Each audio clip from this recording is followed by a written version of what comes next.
सर्वेभ्यो नमो नमः। नमस्कारः। जी प्रणाम मैम। प्रणाम। नमस्कार सर। बस मैम हम थोड़ा सा इसको यूट्यूब लाइव करके इसको आगे भेजते हैं, तब तक आप प्रारंभ कर दीजिए। हाँ सर, अभी एक दो मिनट रुकते हैं। मंजुला विरड़िया जी जुड़ गई है, अध्यक्षा हमारी। आराम से मैम, अभी अभी 2-3-4 मिनट बाद ही प्रारंभ कीजिए। ठीक ठीक ठीक है। ओके।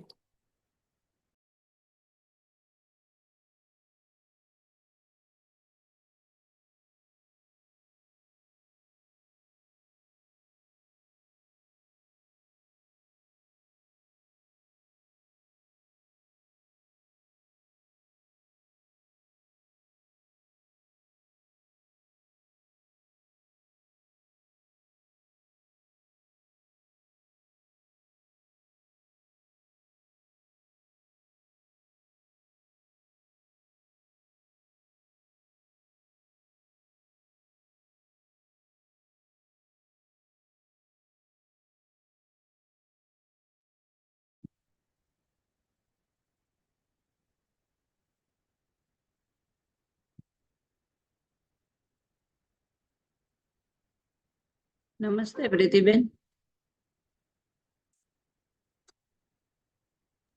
बस जोड़ा जोड़ा गया ना आप। ओके। बस बस शुरू करिए। जी।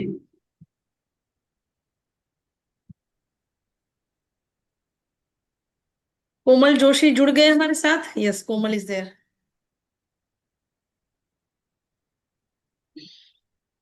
बस हम 2 मिनट वेट करते हैं, अभी लोग जुड़ रहे हैं। जी मैम, नमस्ते मैम। नमस्कार। कोमल जुड़ गई है ना? हाँ जी, हाँ। जी मैम। ओके।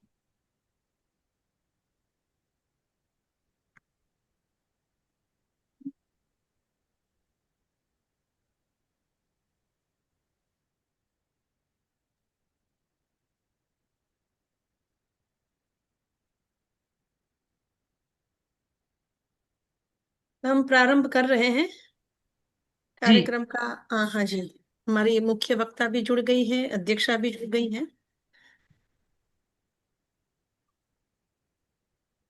संस्कृतं ये प्रशंसन्ति ये च संशन्ति संस्कृतिं, स्वदेशं ये च संशन्ति धन्यं जीवन्ति ते नरः।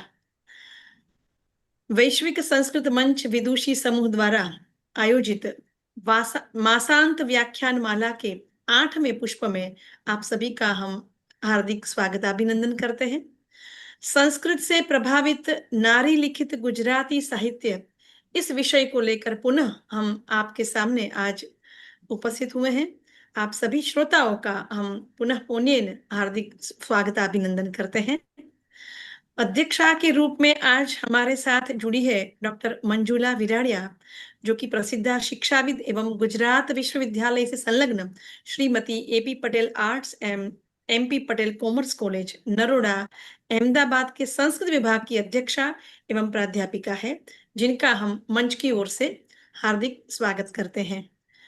मुख्य वक्त्री के रूप में आज हमारे साथ जुड़ी है युवा लेखिका, कवयित्री, अनुवादिका, विवेचक एवं शोधकर्त्री सुश्री आस्था मेहता। उनका भी हम मंच की ओर से सहर्ष स्वागत करते हैं। सह समन्वयिका भगिनी माधवी उपाध्याय आज हमारे साथ जुड़ी है। उनका भी हम ग्लोबल संस्कृत मंच की ओर से, गुजरात प्रांत एवं विदुषी समूह की ओर से स्वागत करते हैं। ग्लोबल संस्कृत फोरम के सचिव डॉक्टर राजेश कुमार मिश्रा जी, जो संस्कृत सेवा में अविरततया लगे हैं और जिनके सहयोग से भारत के विविध प्रांत में ग्लोबल संस्कृत मंच कार्यरत है, जो संस्कृत के प्रचार एवं प्रसार में अपना महत्वपूर्ण योगदान दे रहे हैं। तो उनके बिना ये कार्यक्रम संभव ही नहीं है। तो मंच की ओर से हम उनका भी सहर्ष स्वागत करते हैं।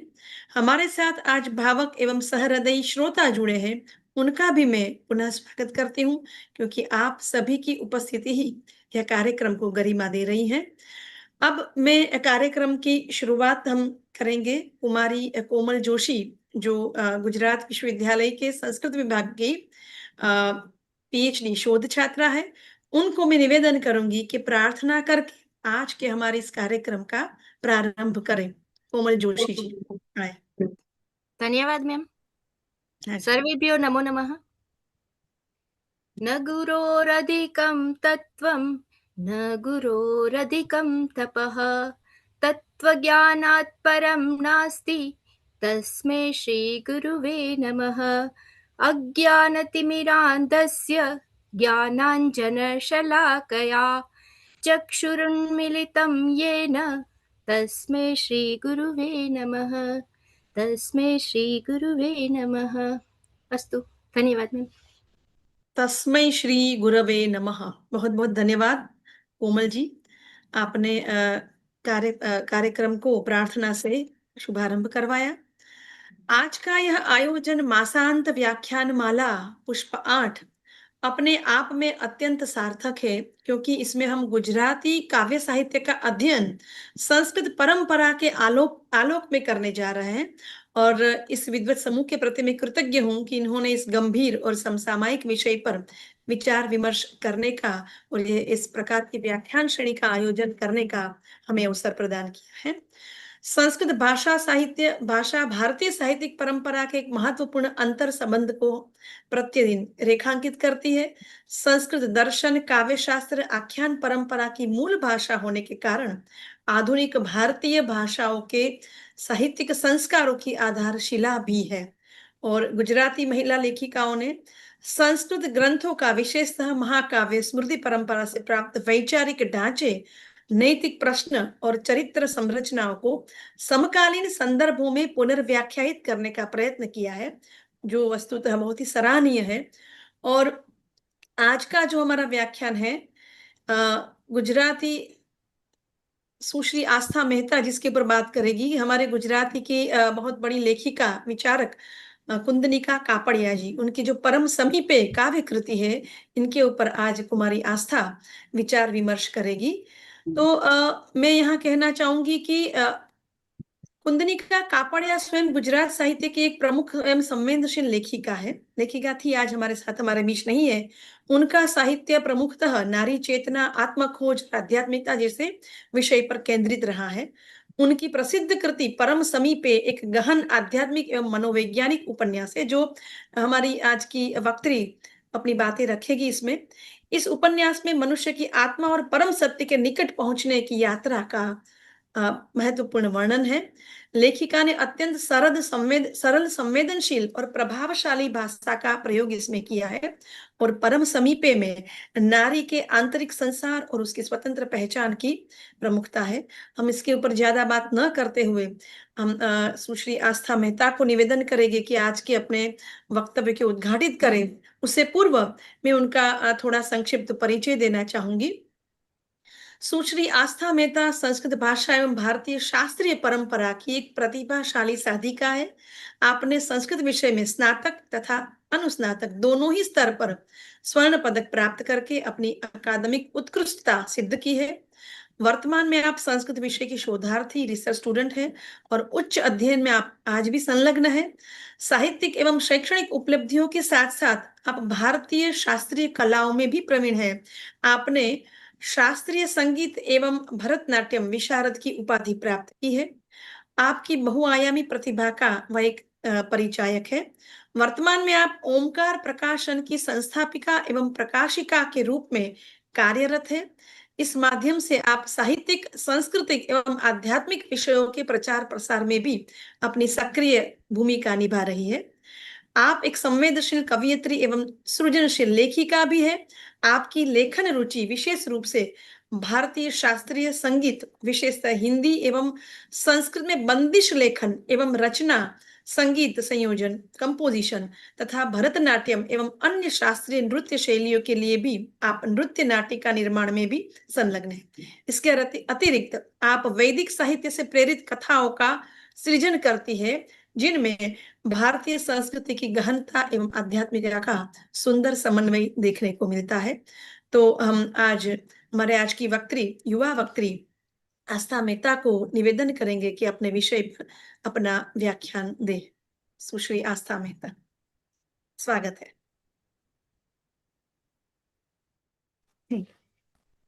आवाज आ रही है मेरी? हाँ, आ रही जी है। जी।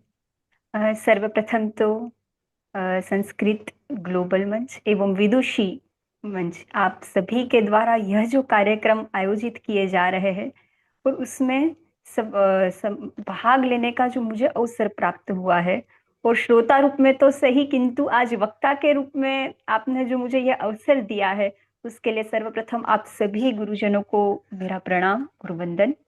मैं एक बात करना चाहूंगी कि अभी प्रारंभ में जो कोमल जोशी जी ने सुंदर सी प्रार्थना रजू की, गुरु की भक्ति, गुरु के लिए जो श्लोक रजू किए, उनको भी बहुत बहुत धन्यवाद। उन्होंने बहुत सुमधुर कंठ में प्रार्थना प्रस्तुत की।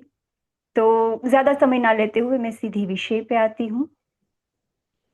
नमस्ते शारदे देवी सरस्वती मति प्रदे वसत्वं मम जिह्वाग्रे सर्वविद्या प्रदा भव।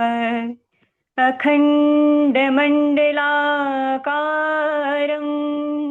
व्याप्तं येन चराचरं तत्पदं दर्शितं येन तस्मै श्रीगुरुवे नमः। तस्मै श्रीगुरुवे नमः। तस्मै श्रीगुरुवे नमः।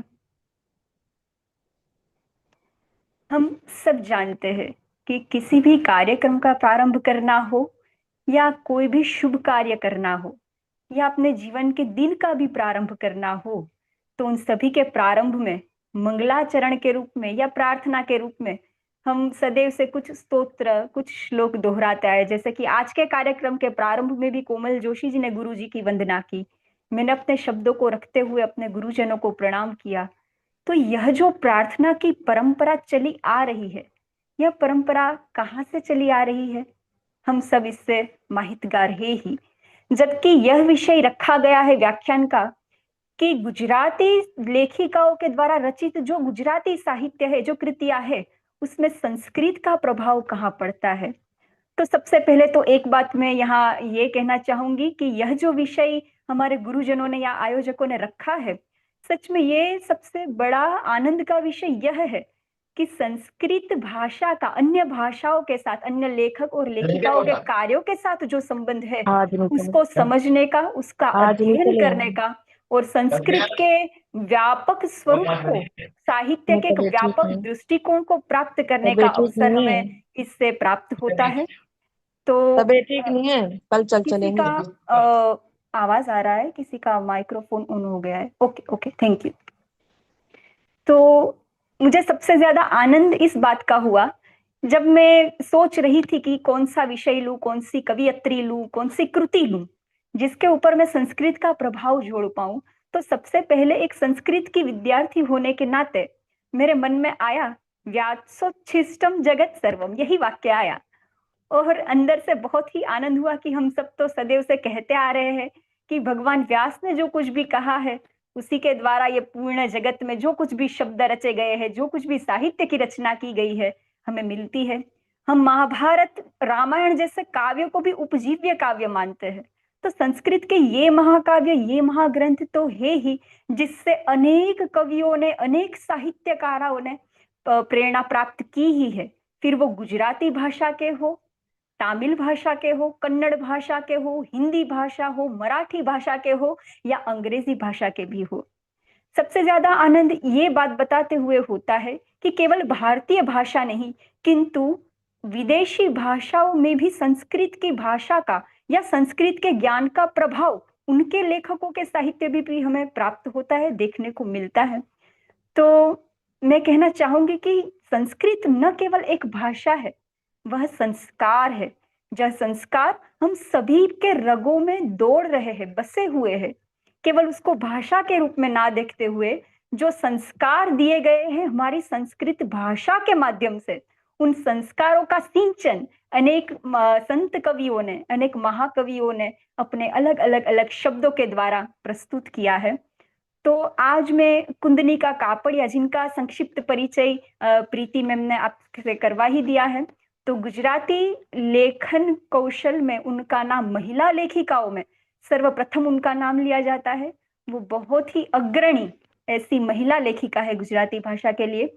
उनका ज्यादातर कार्य नवलिका, नवलकथाएं, कहानियों पे रहा है, किंतु जैसे प्रीति जी ने बताया कि उनका गहन विषय आध्यात्म रहा है। किसी भी बात के साथ वे एक व्यक्ति की निरंतर यात्रा, आत्मा की परमात्मा तक की जो यात्रा है, उस यात्रा का वर्णन वो अपने हर एक कृति के माध्यम से अपने वाचकों तक करवाती रही है। तो उनका जो ग्रंथ है परम समीपे, वह परम समीपे एक प्रार्थना का संग्रह है। तो आज जब, इसीलिए मैंने खास करके कोमल जी को धन्यवाद किया और आप सभी का ध्यान प्रार्थना के रूप में इसलिए केंद्रित किया, क्योंकि आज जिस कृति का रसास्वाद करने या जिसका परिचय हम प्राप्त करने जा रहे हैं, वह एक प्रार्थना संग्रह है। तो प्रार्थना कहते ही मुझे तुरंत आचार्य मम्मट याद आ गए और उनका काव्य प्रकाश याद आया। जैसे आचार्य मम्मट कहते हैं कि कोई भी साहित्य की रचना करने के कुछ ना कुछ प्रयोजन होते हैं। साहित्य की ही रचना क्यों ना हो, कोई भी कर्म हो, उस कर्म के पीछे प्रयोजन तो छुपे हैं। प्रयोजन विना मूर्खोपि न प्रवर्तते। तो कहते हैं कि काव्य शब्दम काव्यम, जीवनम काव्यम। तो केवल साहित्यिक कृतियां ही काव्य है ऐसा न मानते हुए हमारा जीवन भी एक काव्य है। प्रत्येक शब्द काव्य है। उस सूक्ष्म भाव तक पहुंचते हुए हम साहित्य का जब रसपान करना प्रारंभ करेंगे तो बहुत सारी मानसिक विचारणाएं, मानसिक धारणाएं बनती जाएगी।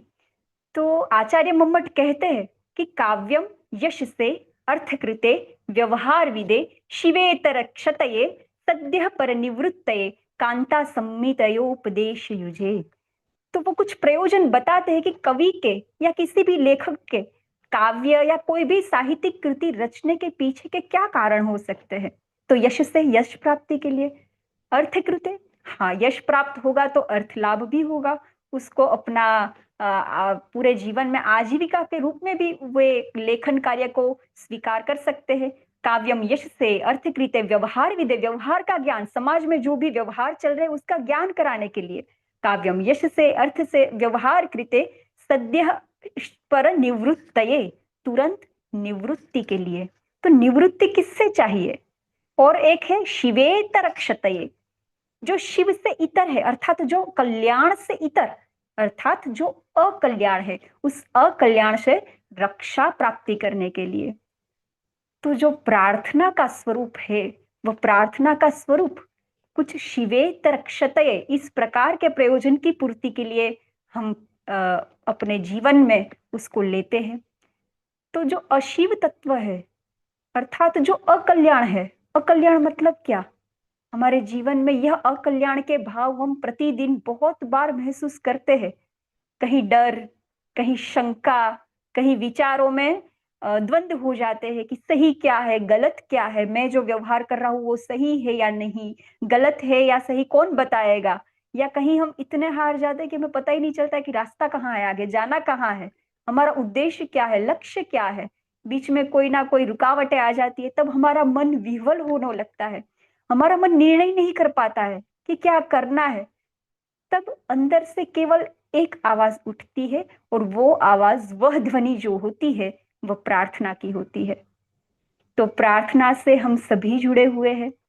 जब हम बात करते हैं संस्कृत साहित्य की या संस्कृत भाषा की, तो कहना नहीं पड़ेगा कि आज यदि जो व्यक्तियों ने संस्कृत नहीं भी पढ़ा है, जो संस्कृत के अभ्यासी नहीं है, जो विद्यार्थी भी नहीं है, वे प्रत्येक मनुष्य जिन्हें पढ़ना लिखना भी नहीं आता है, ऐसे व्यक्तियों के जीवन में भी प्रार्थना के रूप में कहीं ना कहीं आपको संस्कृत स्तोत्र श्लोक अवश्य सुनने मिलेंगे। प्रभात होते ही प्रभाते कर लक्ष्मी श्लोक उनके शुरू हो जाते हैं। गुरुर ब्रह्मा गुरुर विष्णु, यह श्लोक किसी ने नहीं सुना होगा ऐसा बनता ही नहीं है। तो यह न केवल एक भाषा का प्रभाव है, अपितु यह एक संस्कृत की संस्कारिता, उन्होंने जो संस्कार हमारे अंदर बोए हैं वह संस्कार का यह प्रभाव है। तो प्रार्थना हमारे जीवन के संस्कार बन चुके हैं। तो बात करते हैं कुंदनिका कापड़िया और उनके द्वारा रचित जो ये काव्य संग्रह है उसकी ओर मैं थोड़ी आ जाती हूँ। तो परम समीपे, यह काव्य संग्रह लिखने के पीछे उनके क्या मकसद थे, उनके क्या प्रयोजन थे, उनके क्या हेतु थे, और उनको यह काव्य संग्रह एक प्रार्थना संग्रह के रूप में लिखने का क्यों सूझा, उसकी प्रेरणा उनको कहाँ से प्राप्त हुई? तो कुंदनिका जी अपने पुस्तक में ही बताते हैं कि अमेरिका के एक लेखिका थे, हेलन स्टीनर राइस। उनके द्वारा इस प्रकार का एक प्रार्थना संग्रह उनके हाथ में पढ़ने के लिए आया, तो उन्होंने पढ़ा, उनको बहुत रुचि हुई और उस अंग्रेजी भाषा में लिखे हुए काव्य संग्रह में भी उन्हें कहीं ना कहीं हमारे भारतीय दर्शन, भारतीय आध्यात्म जीवन और भारतीय संस्कारों की गूंज उनको महसूस हुई। तो कुंदनिका कापड़िया जी ने सोचा कि क्यों ना इस प्रकार का एक प्रार्थना संग्रह मैं अपनी मातृभाषा गुजराती में प्रस्तुत करूं। उस समय उन्होंने कुछ खोजा, संशोधन किया, तो उन्हें पता चला कि इस प्रकार के प्रार्थना संग्रह साहित्यिक दृष्टिकोण से बहुत कम प्रमाण में प्राप्त होते हैं। अनेक भाषाओं का उन्होंने संशोधन किया और गुजराती भाषा में तो शायद उस समय पे जब परम समी पे उन्होंने लिखा, उस काल में प्रार्थना संग्रह जैसा ऐसा कोई संग्रह काव्यात्मक रूप में कोई संग्रह प्राप्त नहीं था। तो यह प्रेरणा उनको प्राप्त हुई। तो इस काव्य संग्रह को लिखने की प्रेरणा प्रथम उनको अंग्रेजी लेखिका से प्राप्त हुई है, लेकिन उस अंग्रेजी लेखिका के काव्यों में भी उनको भारतीय दर्शन के दर्शन हुए। तो इसके साथ उन्होंने आगे भी अपनी कृति के बारे में विवरण करते हुए कहा है कि जो भारतीय संस्कृत साहित्य के वेद है, जो यजुर्वेद, ऋग्वेद, सामवेद, अथर्ववेद, उसमें से जो प्रार्थना परक मंत्र है, स्तुति परक मंत्र है, वह उनके प्रेरणा बल रहे हैं और उनके संग्रह में, इस ग्रंथ में उन्होंने उनको स्थान भी दिया है। तो यह जो परम समीपे यह ग्रंथ है, उसका कुछ स्वरूप मैं आपके सामने थोड़ा और सुव्यवस्थित करना चाहूंगी। तो सर्वप्रथम तो एक प्रार्थना संग्रह का संकलन है। इसका संकलन कुंदनिका कापड़िया जी ने किया है। उसमें कुछ रचनाएं उनकी स्वयं की रची हुई प्रार्थनाएं है और उसके साथ में इस पूरे संग्रह को उन्होंने 5 प्रकार में विभक्त किया है। तो जो प्रथम प्रकार है, उस प्रथम प्रकार में उन्होंने वेद, उपनिषद और पुराण जैसे कुछ अपने जो संस्कृत के ग्रंथ है, उन ग्रंथों की प्रार्थनाएं जो स्तुति परक मंत्र वेदों में प्राप्त हुए, उनसे उन्होंने प्रेरणा ली और उनका उन्होंने संग्रह किया हुआ है। तो ये एक प्रथम स्वरूप है। दूसरा जो उसका विभाग उन्होंने किया है, उस दूसरे विभाग में उन्होंने संत ज्ञानेश्वर है, फिर बाकी सारे जो संत कवि है, भक्त कवि है, अनेक अलग अलग भाषाओं के, न केवल गुजराती भाषा के, मराठी भाषा के, हिंदी भाषा के, बंगाली भाषा के, रविंद्रनाथ टैगोर जी, संत ज्ञानेश्वर, ऐसे अनेक कवियों जिन्होंने आध्यात्मिक जीवन के आधार पे कुछ प्रार्थना परक, स्तुति परक इस प्रकार की काव्यात्मक रचनाएं की है, उन रचनाओं को लेके उन्होंने उसका गुजराती में भावानुवाद किया हुआ है। तो यह दूसरा विभाग हुआ। उसके बाद तृतीय विभाग मुझे सबसे ज्यादा जो रुचिकर विषय जो लगता है, वह ये तृतीय विभाग लगता है। तृतीय विभाग में उन्होंने जो विदेशी लेखक है, विदेशी लेखिकाएं और कवियत्रियां है, उनके द्वारा जो अलग अलग भाषाओं में, उनकी भाषा में जो लिखी गई, अंग्रेजी भाषा में लिखी गई जो प्रार्थना है, उनके जो भाव है, उनके भावों का उन्होंने गुजराती भाषा में अनुवाद करके ये तृतीय विभाग में रखा हुआ है। उसके बाद जो चौथा विभाग है, उस चौथे विभाग में कुछ अंग्रेजी पुस्तकों को पढ़ के उसमें से उनको जो आध्यात्मिक जीवन की ओर आगे बढ़ने के विचार प्राप्त हुए, वैसे विचारों को उन्होंने प्रार्थना के रूप में अनुवाद करके प्रस्तुत किया है। एवं जो पांचवा और अंतिम विभाग है, उसमें उन्होंने कुछ विशेष परिस्थितियां, कुछ प्रसंग को अनुरूप ऐसी प्रार्थनाएं, प्रसंगानुरूप अर्थात हो सकता है हम जन्मदिन के दिन प्रार्थना कर रहे हैं, हम अपने किसी स्वजन के लिए प्रार्थना कर रहे हैं, किसी के मृत्यु के अवसर पे जो प्रार्थना की जाती है, कभी हम विकट परिस्थिति में आए हैं तब जो प्रार्थना करते हैं। तो इसे प्रार्थना के अलग अलग परिस्थिति के अनुरूप जो भाव है, उन भावों के आधार पे जो प्रार्थनाएं उनको प्राप्त हुई, अलग अलग पुस्तकों से उन्होंने इन भावों को और अलग अलग भाषाओं के प्रार्थना के भावों को एकत्रित कर उन्होंने गुजराती भाषा में इन सभी का अनुवाद करके यह परम समीपे नाम के पुस्तक में संग्रहित किया है। तो जब मैं सोच रही थी कि संस्कृत साहित्य का प्रभाव हो, ऐसी कृतियां तो अनेक है, ऐसी कोई कृति शायद नहीं ही होगी जिसके ऊपर संस्कृत साहित्य का या संस्कृत भाषा का प्रभाव हमें प्राप्त न होता हो। लेकिन मैंने सोचा क्या लूं, मैं नाटक कोई प्रस्तुत करूं, कोई नवलिका किसी लेखिका की लिखी हुई, कोई सुंदर सी दीर्घ कथा लूं, कौन सा साहित्य का प्रकार लूं, ये मेरे मन में जब चल रहा था तब मैंने सोचा कि आत्मा को परमात्मा तक जोड़ने वाला जो संस्कृत भाषा ने हमें जो संस्कार दिए हैं, धर्म अर्थ काम मोक्ष, इन चारों पुरुषार्थों को जोड़ के मनुष्य के अंतिम लक्ष्य मोक्ष तक पहुंचाने के लिए जो साहित्य प्रकार सबसे ज्यादा हमारे आत्मा को, हमारे हृदय को छूता है, तो वह प्रार्थना प्रकार मुझे शायद लगा। इसलिए मैंने सोचा कि ये जो प्रार्थना संग्रह है, शायद इस कृति को मैं आप सभी रसिकों तक, आप सभी साहित्य रसिकों तक पहुंचा पाऊं, तो शायद ये मेरे लिए एक सौभाग्य की बात होगी। इसलिए कुंदनिका कापड़िया जी का यह जो साहित्य प्रकार था, प्रार्थना का जो संग्रह परम समीपे प्राप्त हुआ, उसको मैंने चुना। इसको चुनने का और एक कारण यह है कि मुझे लगा कि एक गुजराती लेखिका जो कुंदनिका कापड़िया है, उन्होंने तो यह पहल की कि उन्होंने प्रार्थनाओं का संग्रह किया, किंतु उसमें सबसे ज्यादा आनंद की बात यह लगी कि केवल भारतीय भाषाओं का अध्ययन करते हुए तो हमें एक भारतीयता का भाव, एक संस्कार का भाव तो प्राप्त होता है और विश्वास भी बैठता है कि हाँ, संस्कृत भाषाओं की जननी है, ऐसा हम कहते आए हैं, सुनते आए हैं, और संस्कृत का प्रभाव अन्य इतर भारतीय भाषाओं पे होगा, तो यह हम स्वीकृत कर भी ले।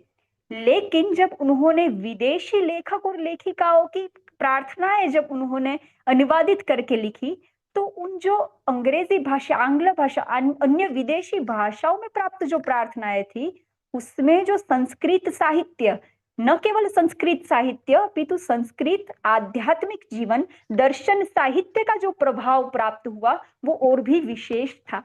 तो वो अन्य विदेशियों के जो रची हुई रचना है, उसको पढ़ते हुए भी इतनी ही आत्मीयता, इतना ही एक आत्मा का जुड़ाव महसूस वहां भी मुझे हुआ। तो सबसे ज्यादा मुझे आनंद ये हुआ कि शायद एक गुजराती लेखिका के माध्यम से आप अनेक प्रदेश के, अनेक प्रांत के, अनेक भाषाओं के कवियत्रियां और लेखकों के द्वारा लिखी गई कृतियों को एक ही पुस्तक में शायद एक साथ आप समझ पाएंगे, और उसके ऊपर संस्कृत का प्रभाव किस प्रकार से है, उसका थोड़ा सा आप सभी को एक विचार प्राप्त हो पाएगा।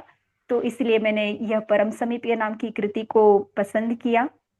एक बात मैं यहाँ आपको बताना चाहूंगी कि जो अपनी कवियत्री है कुंदनिका कापड़िया, वो प्रार्थना को समझाते हुए कहती है कि प्रार्थना क्या है, उनके लिए प्रार्थना क्या है।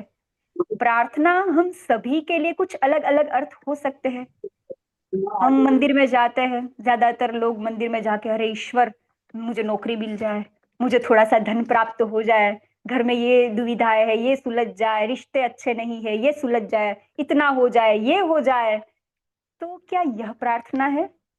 हाँ, प्रार्थना का एक स्वरूप तो अवश्य है, लेकिन हम इससे थोड़े आगे और जाएंगे। तो कुंदनिका जी कहती है कि प्रार्थना ए अंतरतमनो अंतर्यामी साथेनो निरव संवाद छे। अर्थात जो प्रार्थना है वो हमारी अंतरात्मा का, अंतर्यामी के साथ का निरव संवाद है। तो प्रार्थना अर्थात संवाद उन्होंने बता दिया कि ईश्वर के साथ, आत्मा का परम तत्व के साथ एक संवाद है। लेकिन कैसा संवाद है? अब संवाद के आगे ही उन्होंने शब्द लिख दिया नीरव संवाद। तो यही विचार आता है कि भाई संवाद है, डायलॉग्स है, तो वो नीरव कैसे हो सकता है? रव अर्थात आवाज और नीरव अर्थात जिसमें आवाज ही नहीं है, ध्वनि नहीं है। तो जिसमें आवाज नहीं है, शब्द नहीं है, ध्वनि नहीं है, ऐसा प्रकार का संवाद कैसे हो सकता है? तो अभी यहाँ थोड़े मैं आपको उदाहरण देना चाहूंगी। जो मैंने आपको कहा कि हम सब मंदिर में ज्यादातर लोग जाते हैं, सारी इच्छाएं जो भौतिक सुख संपत्ति है उसकी हम मांग हमेशा करते रहते हैं, और हम भौतिक जीवन में इतने रचे पचे हैं, इतने गूंथे हुए हैं कि उसके अलावा हमें कुछ दिखता ही नहीं है। और यदि उन भौतिक चीजों में से कुछ चीजें हमें प्राप्त नहीं हुई, या जो प्राप्त हुई चीजें है वो हमसे छिन गई, तो हम बहुत दुखी हो जाते हैं और सुख दुख के द्वंद में अपने आप को स्थिर नहीं रख पाते हैं। और उस समय हम पहुंच जाते हैं, हे ईश्वर ऐसा नहीं होना चाहिए, ऐसा रोते हैं, मंदिर में गिड़गिड़ाते हैं। मैंने कुछ लोगों को देखा है जो भगवान से झगड़ा भी करते हैं, अरे ऐसा कैसे हो सकता है, मानते ही नहीं, हम मानेंगे ही नहीं कि ईश्वर ईश्वर होंगे तो ऐसा कैसे हो सकता है। तो ये सारे क्या है, भाव है। ये एक मनुष्य का भाव विश्व है। इस भाव विश्व के जो सूक्ष्म व्यापार है, जो मनो बुद्धि अहंकार और चित्त में जो व्यापार चल रहे हैं, उन सभी के व्यापारों को बहुत सूक्ष्माति सूक्ष्म निरीक्षण करके जो हमारी कवियत्रियां है या लेखक है, वो उसको शब्दों के रूप में हमारे सामने प्रस्तुत करते होते हैं। तो यहाँ कहा है कि संवाद, तो संस्कृत में हम सभी ने पढ़ा है, जाना है कि 4 प्रकार की वाणी होती है। आप सभी को शायद पता ही होगा कि परा, पश्यंती, मध्यमा और वैखरी, ये 4 प्रकार की हम वाणी मानते हैं। तो जिस प्रकार की प्रार्थना हम रोजिंदा जीवन में करते हैं अपनी भौतिक सुख सुविधाओं के लिए, तो वो तो हो जाती है वैखरी वाणी, ईश्वर को शब्दों के माध्यम से बाह्य स्वरूप के लिए। ये जो स्थूल देह है, इस स्थूल देह की प्राप्ति, उसकी पूर्ति, उसकी जो इच्छाएं है, उसको तृप्त करने के लिए केवल प्रार्थना करते हैं, वो हो गया वैखरी का स्तर। फिर धीरे धीरे हमें समझता है कहीं ना कहीं कि भाई इससे भी अलग हमारा कोई रूप और कोई स्वरूप अवश्य है। तो धीरे धीरे हम अपने बाह्य संसार को सीमित करते हुए जब आगे बढ़ते हैं, तो हमें समझता है कि अंदर भी कुछ ना कुछ तो चल रहा है, जो सूक्ष्म रूप में चल रहा है, हमारे ही विचार, हमारे ही तर्क, उसके साथ हम कुछ ना कुछ संवाद करने लगते हैं। तो धीरे धीरे वैखरी, फिर आ जाती है मध्यमा, फिर आ जाती है पश्यंती। पश्यंती में धीरे धीरे हम अपने आत्मा के स्वरूप को जानने की कोशिश करते हैं। जो बात हमारे दर्शनों में, सांख्य या योग दर्शन, आप सभी यहाँ संस्कृत के विद्वान है ही, तो उस बातों पे मैं ज्यादा नहीं जाऊंगी, किंतु ये जो प्रार्थना संग्रह, उसके साथ में आपको थोड़ा थोड़ा उसका विचार एक अवश्य रखना चाहूंगी कि जो सांख्य दर्शन है, जो योग दर्शन है, उसमें एक आत्मा की उन्नति के जो स्तर दिखाए गए हैं, यम, नियम, आसन, धारणा, ध्यान, प्रत्याहार, धारणा और समाधि, तो इन सभी आसनों को क्रमबद्ध पार करते हुए उसका अभ्यास जब हम करेंगे, तब हमारी जो बाह्य वृत्तियां है, हमारी चित्त वृत्तियां है, वो बाह्य भोग विलास में से मुक्त होकर स्थिर हो पाएगी। तभी हम अपने आप को पहचानेंगे और इस आत्मा को परम तत्व के साथ, ईश्वर के साथ जोड़ने का कार्य कर पाएंगे। किंतु ये बहुत लंबी यात्रा है। इस यात्रा को करते हुए इसमें बहुत सारे स्तर आएंगे, उस स्तर में से बिना उसमें फंसे हुए हमें बाहर निकलना है। तो यही जो स्तर हमें योग सिद्धि में मिलते हैं या ध्यान की अवस्था में प्राप्त होते, वैसे ही कुछ स्तर मुझे इन प्रार्थना संग्रह में प्राप्त हुए। जब इन्होंने कहा है कि एक नीरव संवाद है ईश्वर के साथ, तो वो एक अंतिम स्तर हो जाता है परावाणी का। परावाणी अर्थात ना ही जहां शब्दों की आवश्यकता है, केवल भाव विश्व बचता है, और अंत में जहां भाव विश्व भी नष्ट हो जाता है, केवल एक आनंद की स्थिति बचती है। जो शंकराचार्य जी कहते हैं कि चिदानंद रूपम शिवोहम शिवोहम, वह भाव जब बच जाता है तो वह होता है ईश्वर के साथ का नीरव संवाद। तो ईश्वर के साथ का नीरव संवाद हमने कभी किया है आज तक या नहीं किया है? ये प्रश्न हमने कभी अपने आप को पूछा है या नहीं पूछा है? हम अपने आप के साथ कभी थोड़ा समय भी बिताए हैं या नहीं बिताए हैं? हमें नहीं पता। हमारा स्तर शायद लगता है वैखरी तक, मध्यमा तक ही घूमता रहता है।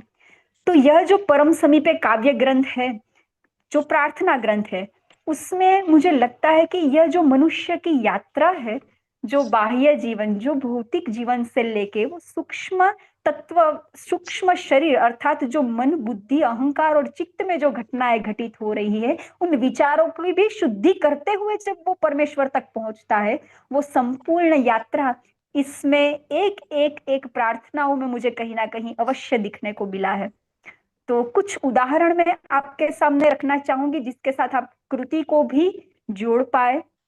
तो जैसे हमने कुछ स्तर ये भी बनाए हैं, आत्मचिंतन, आत्म मनोमंथन, आत्मशुद्धि, इस प्रकार के कुछ शब्द बड़े बड़े हमने दर्शनों में पढ़े हैं, सुने हैं, लेकिन इस पे कार्य कितने लोगों ने किया है ये नहीं पता। तो जब हम प्रार्थना करते हैं, तो ये प्रार्थना करते हुए इन लेखकों ने, इन कवियों ने कहीं ना कहीं वो संवाद ईश्वर के साथ साधा हुआ है, ऐसा मुझे प्रतीत होता है।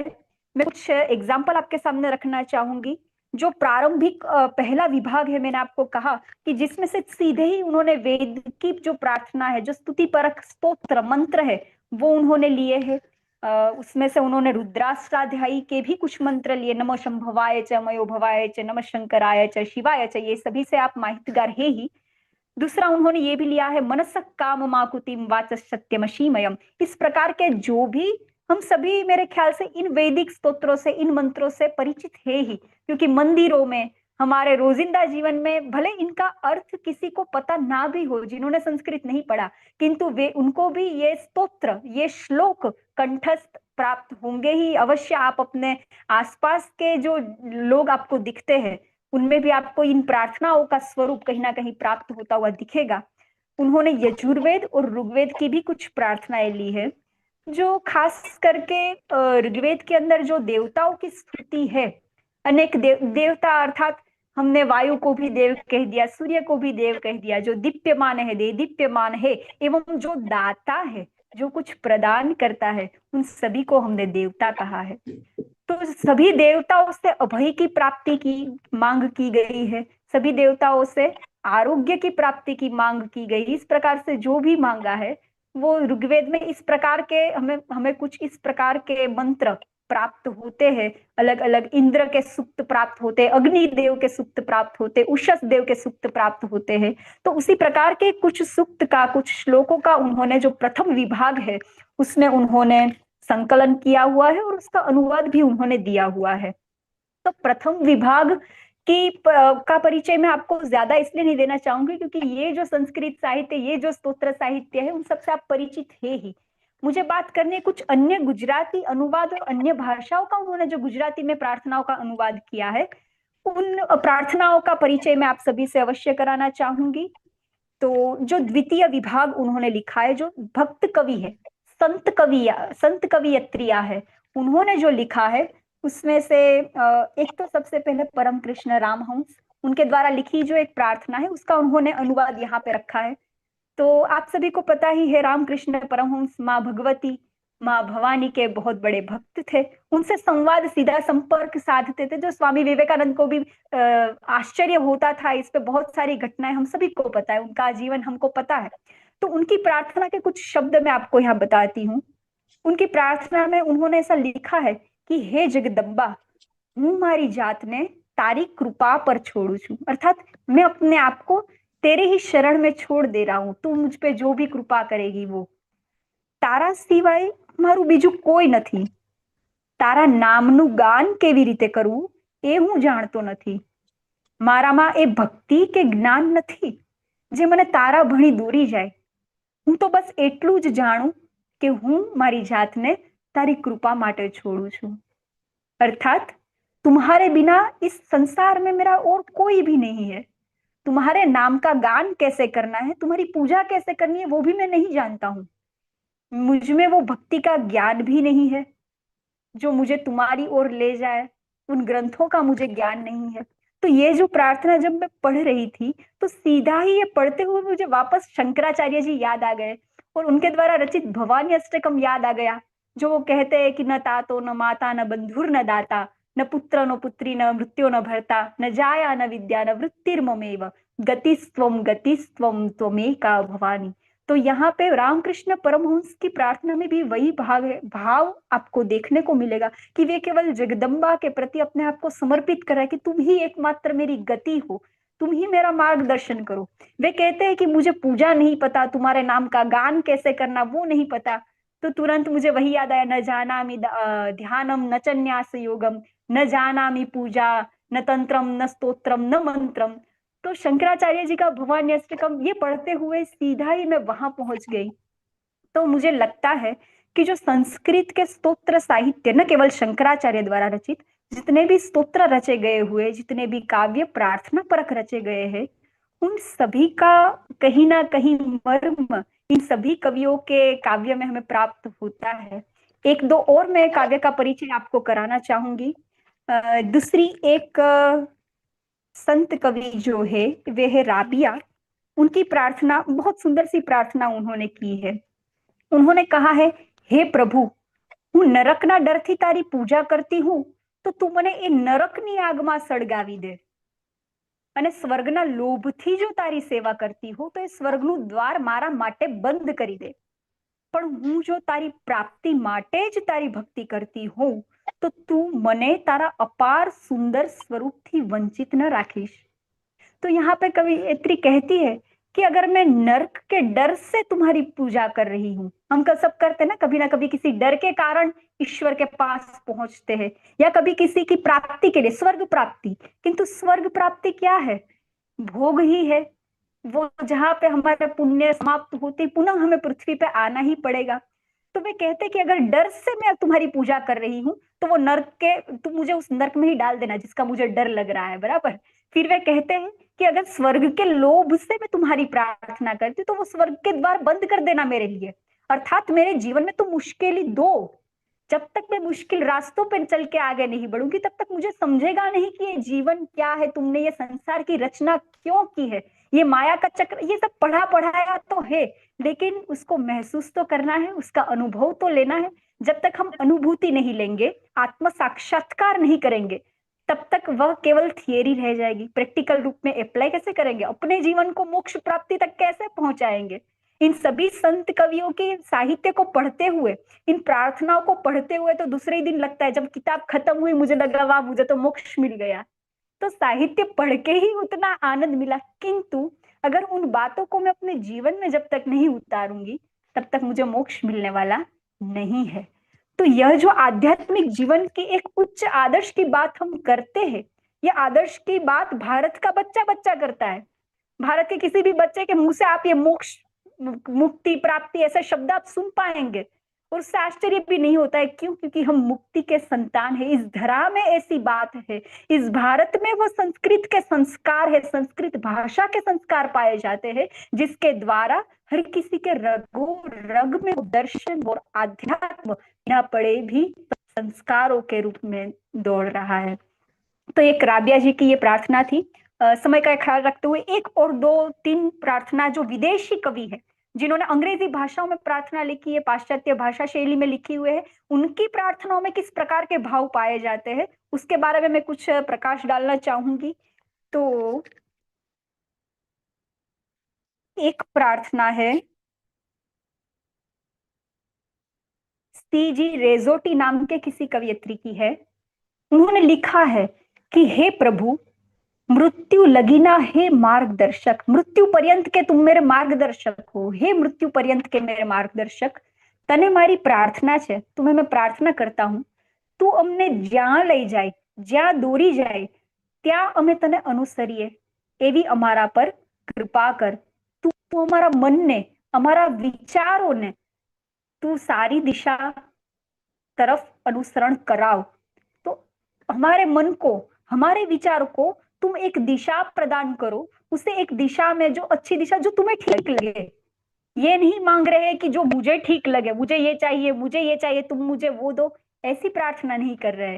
वो तो हो जाएगा हमारा भगवान के साथ का संवाद. लेकिन यहाँ पे कवियत्री ने पहले ही बताया है नीरव संवाद. नीरव संवाद अर्थात वो परा, वाणी की जो पराशक्ति है, ना कि वैखरी, उस पराशक्ति तक पहुंचते हुए हमें ईश्वर के साथ नीरव संवाद करना है. तो ये नीरव संवाद कर रहे हैं. तो ये दो लाइन पढ़ते ही मुझे तुरंत ही याद आया तन्मे मनः शिव संकल्पमस्तु.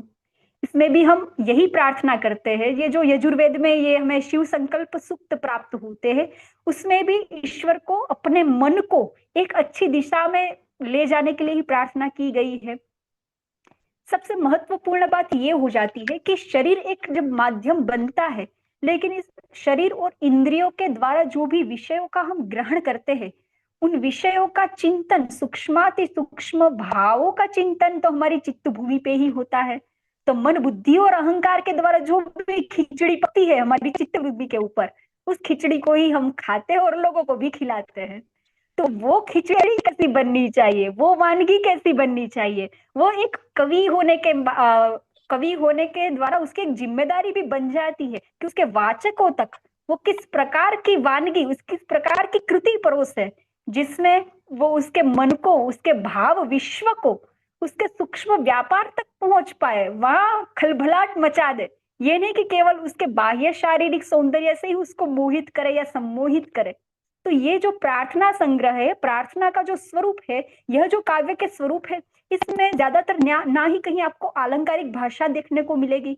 इसमें काफी प्रार्थनाएं ऐसी भी है जो अछांदस रूप में है, हालांकि अनुवाद ही किया गया है, भावानुवाद किया है, तो मीटर वगैरह छंद वगैरह आपको प्राप्त नहीं है। काफी ऐसी प्रार्थनाएं है जो अछांदस रूप में है, वाक्य के रूप में है, किंतु उसमें क्या है, मन बुद्धि और अहंकार के जो सूक्ष्म व्यापार है, जो हमारी आत्मा है, उसको हिलाने वाली शक्ति है, न केवल काव्य के बाह्य स्वरूप को, अलंकारिक भाषा को दर्शाने की शक्ति है। तो इस प्रकार का काव्य संग्रह, इसलिए मुझे सबसे ज्यादा ये कृति पसंद आई आप सभी के सामने रखते हुए। तो ये जो सीजी रेजोटी नाम की लेखिका थी, उनकी जो ये प्रार्थना थी, उसको पढ़ते ही तन्मे मनः शिव संकल्पमस्तु याद आ जाता है। जैसे हम कहते हैं कि सुसारथी रश्वानी वयन मनुष्यान ने नियते भिषु वीरवार्जिना इवा, कहते हैं ना कि मन तो एक घोड़ा है, इंद्रिय के विषयों के पीछे वो भागता रहता है, लेकिन उस मन को लगाम देनी है। उस लगाम देने के लिए हमारे मन को लगाम देके उसको सही दिशा में तुम जोड़ो। तो इस प्रकार की प्रार्थना जो हमारे सूक्तों में, जो वैदिक साहित्य में प्राप्त होती है, वही प्रार्थना का भाव अंग्रेजी लेखिका की कविता में प्राप्त होता है। तो उनको ये प्रेरणा कहाँ से प्राप्त हुई, ये भी एक आश्चर्य की बात है। और भी एक दो बातें मैं संक्षिप्त में आप सबके सामने रखना चाहूंगी। हाँ, एक बेटी स्कॉट स्टेम नाम की लेखिका है, उनकी जो प्रार्थना है उसमें उन्होंने लिखा है कि मारी बधी योजनाओं અને उद्देश्य, मारी बधी इच्छा અને आशाओं હું छोड़ी दઉં છું। मेरी जो भी इच्छा है, अपेक्षा है, मैंने जो कुछ भी सोचा है अपने जीवन के बारे में, अब उन सबका मैं त्याग कर रही हूँ। तो क्या करना है आगे? હું મારી જાતને અર્પું છું, મારું जीवन, મારું બધું જ તમને સમર્પું છું। समर्पण का भाव है, जो प्रार्थना के लिए सबसे बड़ा और महत्वपूर्ण भाव है, वह समर्पण का भाव, जो गीता में भगवान श्री कृष्ण कहते हैं कि सर्वधर्मान् परित्यज्य मामेक शरणं व्रजः। तो गीता का जो वो भाव है कि अपने अहंकार को, अपने कर्मों को, मैंने किया है, मैंने किया है, मैं कर रहा हूं, इन मैं से बाहर निकल के अपने संपूर्ण जीवन को, अपने कर्मों को तुम मेरे चरणों में समर्पित करो। ईश्वर करवा रहा है, उनके द्वारा हो रहा है। यह भाव जब जागृत हो जाता है, तब हमारे सारे बंधन धीरे धीरे धीरे अपने आप ही एक दूसरे से अलग होने लगते हैं। एक और काव्य मुझे इसमें पसंद आया, जो वो काव्य बहुत सुंदर सा है। वो काव्य पढ़ते लगा शायद मैं काव्य ही नहीं पढ़ी, ये तो अष्टांग योग ही पढ़ रही हूँ और उसके स्टेप ही पढ़ रही हूँ। इस प्रकार के कुछ भाव उस काव्य में थे। पहले वो कह रहे हैं कि मैं शांति से एक कोने में बैठा हुआ हूँ, पूरी ध्यान की अवस्था उन्होंने चित्रित की है काव्य के माध्यम से, प्रार्थना के माध्यम से।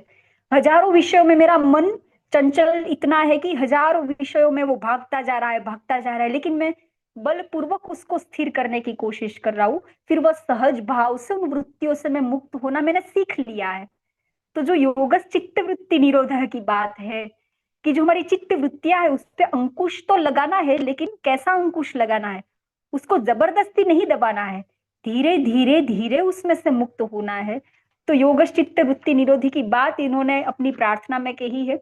आगे इन्होंने एक के बाद एक स्तर उन्होंने खोले हैं। फिर धीरे धीरे अंत में वो कहते हैं कि मेरा अभिमान, जो आसक्ति है, जो अहंकार है, वो सब मैं तुम्हें समर्पित करता हूँ।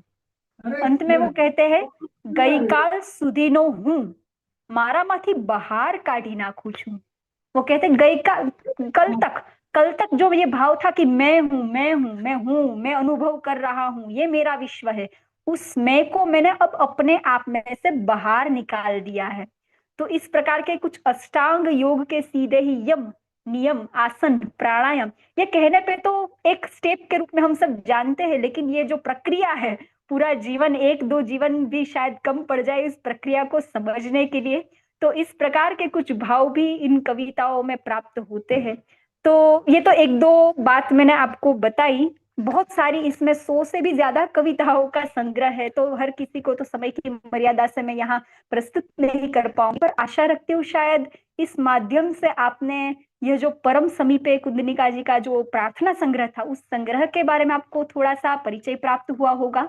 और जो संस्कृत भाषा मैं भाषा नहीं कहूंगी, संस्कार कहूंगी, जो हमारी रगों में बस रहा है, दौड़ रहा है। तो वो संस्कारों का, उन संस्कृत का प्रभाव न केवल साहित्य में, विचारों में, व्यवहारों में, लेखिका, कवियत्रियां, विदुषियों के चित्त भूमि पे भी किस प्रकार से पड़ रहा है, उसका भी शायद आप सभी को थोड़ा सा परिचय करवा पाई होंगी। अंत में मैं एक इसमें से ही जो एक प्रार्थना है वो बोल के मेरी वाणी को विराम देना चाहूंगी। जो मैंने बात कही प्रारंभ में परावाणी की, नीरव संवाद, तो उसी प्रकार की कुछ प्रार्थना यहाँ पे है। हमारी प्रार्थना ना शब्दों जरा शमी जाए। मेरी प्रार्थना के शब्द जहां खत्म हो जाते, जहां मुझे शब्द ही नहीं मिले प्रार्थना करने के लिए, અને તેનો ધ્વનિ પણ આકાશમાં લય પામે, और उस प्रार्थना का जो ध्वनि है, जो भाव विश्व है, वो भी विलीन हो जा रहा है, वो भी नहीं दिख रहा है, वो भी महसूस नहीं हो रहा है। ત્યારે મારા ભાવના સ્પંદનો હૃદયમાં ઝંકૃત થયા હશે, तब वो आत्म तत्व को अनुभूत कर रहा है। कहता है शब्दों आ दीर्घ यात्रा पूरी करी। जो शब्दों की ये जो दीर्घ यात्रा है, जो हमने शब्दों से प्रारंभ करके उसको लय कर दिया ईश्वर में, तो इस दीर्घ यात्रा को पूरा करते हुए हूँ श्रवण ने कांठे आवी छू। अब मुझे सुनना है, केवल सुनना अच्छा लगता है, शब्दों को बोलना नहीं अच्छा लगता है। तो यह जो जीवन मुक्त की अवस्था हम कह सकते हैं, जो सगुणोपासना करते करते जो निराकार की, जो निर्गुण की उपासना तक जो हम पहुंच जाते हैं, और सदेह मुक्ति की जो स्थिति होती है, वो सदेह मुक्ति की स्थिति इनकी प्रार्थनाओं में कहीं ना कहीं मुझे, जो पाश्चात्य जो विदेशी लेखिकाएं थी उनकी प्रार्थनाओं में भी मुझे इस प्रकार का जो भारतीय दर्शन, जो भारतीय आध्यात्म है, उसके पूरे पूरे भाव मुझे देखने को मिले।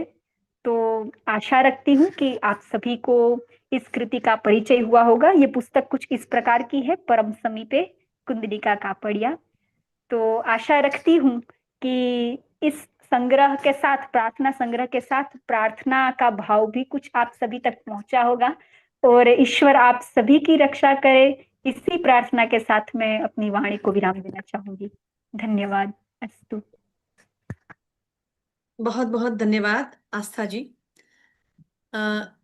यह व्याख्यान कुंदनिका कापड़िया की काव्य कृति परम समीपे पर संस्कृत का प्रभाव निश्चय ही अत्यंत सारगर्भित, विचारोत्तेजक और उच्च बौद्धिक स्तर का रहा। आपने कुंदनिका कापड़िया की परम समीपे में निहित भावलोक को केवल काव्यात्मक अनुभूति तक सीमित न रखते हुए उसे संस्कृत की दर्शन सुदीर्घ परंपरा से गहन रूप में जोड़कर उसको प्रस्तुत किया, और आपने कृति के प्रार्थनात्मक स्वर और आध्यात्मिक भाव दोनों को उजागर करते हुए संस्कृत दर्शन की समृद्ध परंपरा से गहराई से जोड़कर आपने स्पष्ट किया, जिससे यह केवल काव्य न रहकर मैं मानूंगी आत्मानुभूति की साधना के रूप में प्रतिष्ठित हुई। और इस व्याख्यान से न हमने आपने केवल अनुभूति कराई कि भारतीय ज्ञान परंपरा में भाषा चेतना का सेतु है, और परम समीपे में संस्कृत का प्रभाव साधक को परम सत्य के समीप ले जाने का अवश्य ही मार्ग प्रशस्त कराता है। और हम वक्ता के प्रति हृदय से कृतज्ञता व्यक्त करते हैं। बहुत बहुत धन्यवाद। हम हमारे कार्यक्रम को अब आगे ले जाएंगे। हमारी सखी समन्वयिका माधवी उपाध्याय जी जुड़ गई है, तो निवेदन करूंगी कि आगे के कार्यक्रम का दूरी संचार उन्हीं के हाथ में सौंप रही हूँ। माधवी जी अनम्यूट हो जाए। नमस्कार मेरे प्रिय श्रोतागण, मेरे सभी सहयात्री। आज की इस मासांत व्याख्यान माला के अष्टम पुष्प में आज हम प्रवेश कर चुके हैं। बड़ा ही मनोरम व्याख्यान हुआ। हमें जिन विदुषी के सानिध्य में इस सारस्वत आयोजन को संपन्न करने का सौभाग्य प्राप्त हुआ है, ऐसे हमारे अध्यक्षा डॉक्टर मंजुला विरडिया जी का अब आप सभी से परिचय करवाएंगे। डॉक्टर मंजुला विरडिया जी वर्तमान में श्रीमती ए.पी. पटेल आर्ट्स एंड एन.पी. पटेल कॉमर्स कॉलेज नरोडा अहमदाबाद में संस्कृत के विभागाध्यक्ष है, एसोसिएट प्रोफेसर है, और बड़ी ही जो महनीय जिम्मेदारी होती है वो नैक के कोऑर्डिनेटर के रूप में भी वहां पे जिम्मेदारियां संभालते हैं। आपका शैक्षणिक एवं शोध जीवन अत्यंत समृद्ध एवं प्रेरणादायी है। संस्कृत में आपने भानुदत्त मिश्र के साहित्यिक योगदान जैसे गहन विषय पर अपना पीएचडी का शोध कार्य किया है। एमफिल में और एमए में आपने काव्य शास्त्र के ऊपर अपना कार्य किया है और विशेषज्ञता प्राप्त की है। पांडुलिपि विज्ञान तथा खास करके शारदा लिपि जैसे दुर्लभ क्षेत्रों में आपकी विशेष दक्षता, आपकी भारतीय लेखन परंपरा के प्रति जो आपकी निष्ठा है, उसका निदर्शन देती है। आपका अध्यापन अनुभव 33 सालों से स्नातक तथा 26 सालों से स्नातकोत्तर स्तर पर एक दीर्घ अवधि से अनवरत आपकी कार्य साधना को दर्शाता है। शोध एवं प्रकाशन क्षेत्र में आपकी 11 से अधिक पुस्तकें, 55 से अधिक प्रकाशित शोध पत्र, अनेक प्रस्तुत शोध पत्र, Mauritius, Malaysia, Delhi, Nepal, Canada आदि विश्व के विभिन्न प्रदेशों में आपने अपने शोध कार्य, शोध पत्र प्रस्तुत किए हैं और हमारा गुजरात का और संस्कृत विषय का भी प्रतिनिधित्व किया है। आपने वर्ष 2011 में अलंकार तिलक विषय पर महत्वपूर्ण यूजीसी की एक शोध परियोजना पूर्ण की है।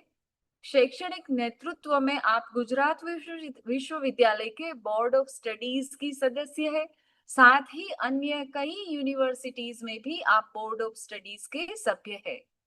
एनईपी 2020 की जो पाठ्यक्रम समिति है, उनमें भी आपकी सक्रिय भूमिका रही है। आप IQAC कोऑर्डिनेटर, शोध संचय शोध पत्रिका की एडिटर इन चीफ भी रही है।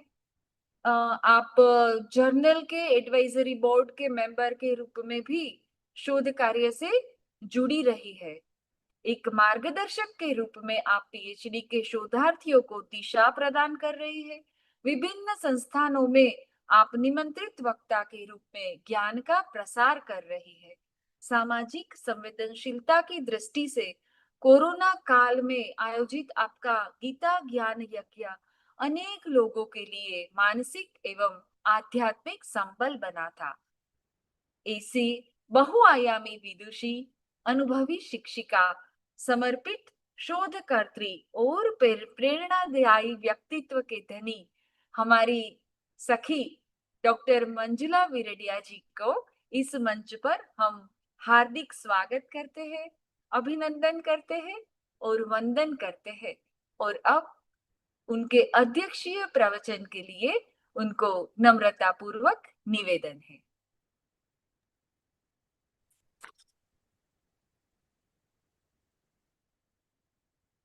आवाज आ रही है प्रीति बहन? हाँ, आवाज आ रही है। ओम विश्वानि देव सवितरदुरितानि परासुव जद्भद्रं तन्न आसुव। नमः सभायै।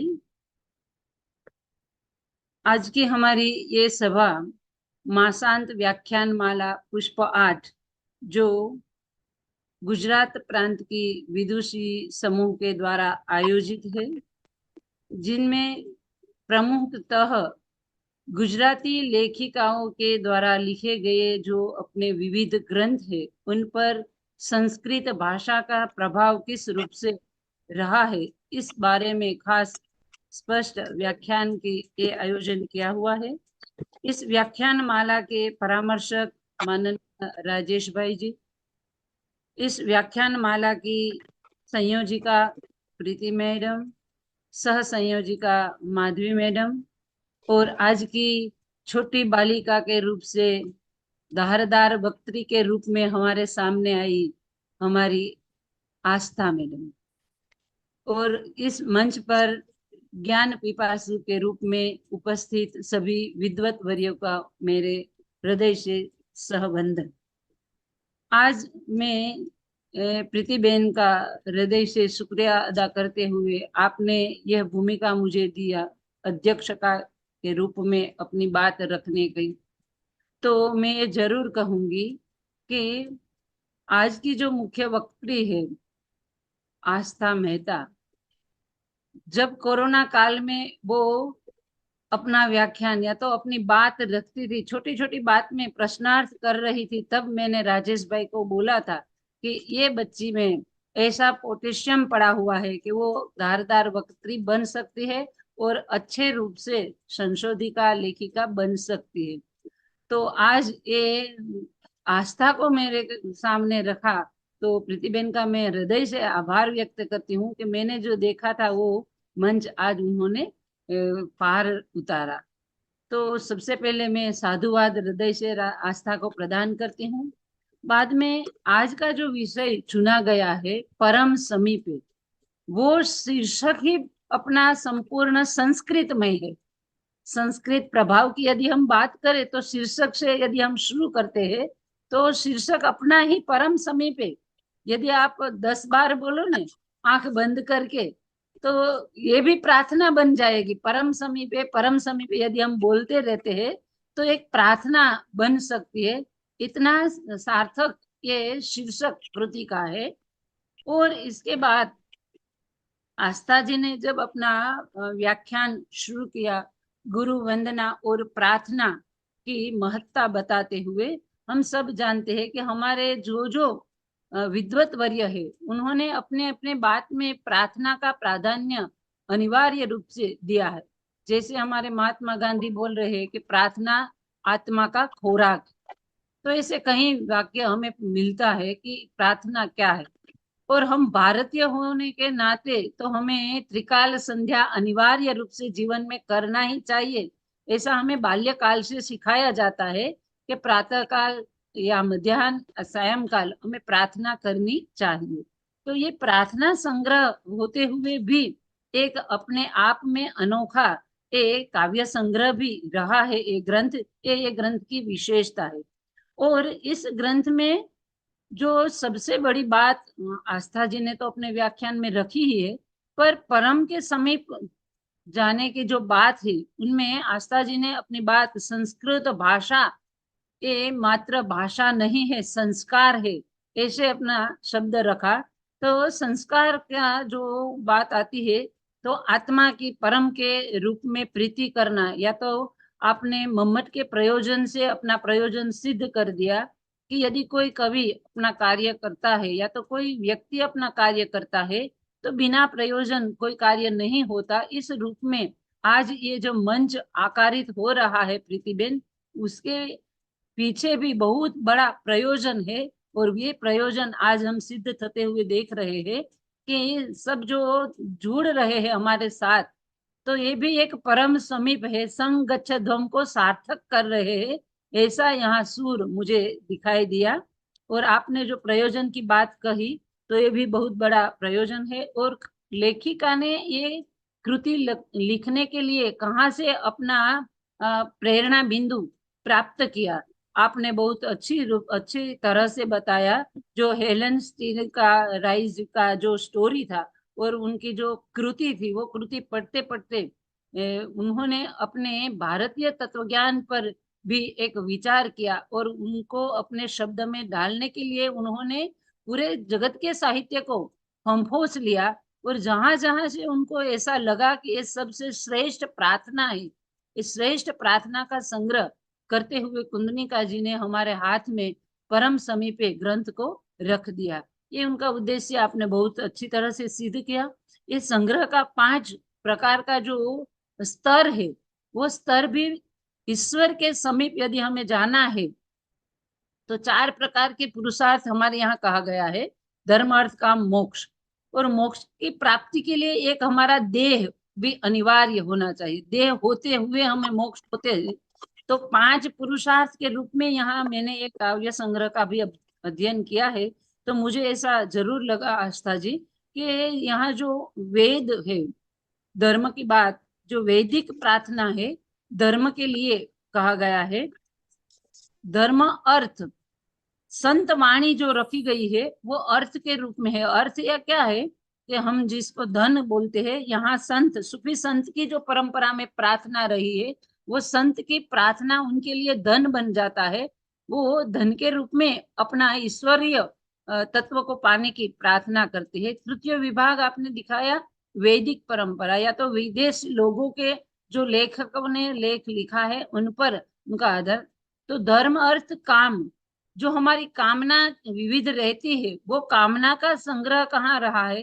तो हमें यहाँ बैठे बैठे ऐसा लगता है कि भी फॉरेन में क्या रहा है। वो कामना के साथ यदि हम जाए तो वहां से भी कहा क्या चुन के लाते हैं, तो परम समीप ही चुन के आते हैं। तो यत्र तत्र सर्वत्र, जहां भी हम जाए वहां कण कण में ईश्वर है। तो उनका परम समीप इस रूप में हमारे साथ आता है। और चतुर्थ, अंग्रेजी साहित्य में लिखे हुए संदर्भ ग्रंथ और विचार, तो हमें आज जो समय से गुजर रहे हैं, यहाँ हम ऐसा मान रहे हैं कि अंग्रेजी भाषा ही सर्वश्रेष्ठ है। पर हम इस मंच से कदापि ये नहीं कहेंगे, क्योंकि हमारी जननी संस्कृत है। तो अंग्रेजी भाषा को संस्कृत के भी नहीं चल सकेगी, क्योंकि वो उनका हार्द है।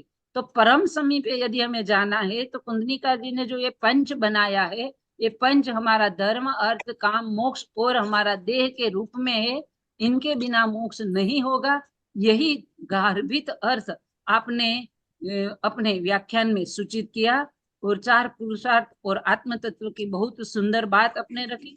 गुजराती लेखिका ने वैविध्य साहित्य का जो अभ्यास किया है, ये परम समीप पे पढ़ते पढ़ते मुझे भी आस्था जी आपका जैसा ही अनुभव हुआ कि यदि हमें यत्र तत्र ज्ञान के लिए जाने की कोई जरूरत नहीं है, पर यदि हमें प्रार्थना किसी भी भाषा में प्रस्तुत करना है तो परम समीप सही है। प्रीतिबेन, एक परम समीप के पास चले जाओ तो कोई भी प्रार्थना कोई भी भाषा में आप कर सकते हैं। इतना उत्तम संग्रह है, इस बात पर आपने प्रकाश डाला।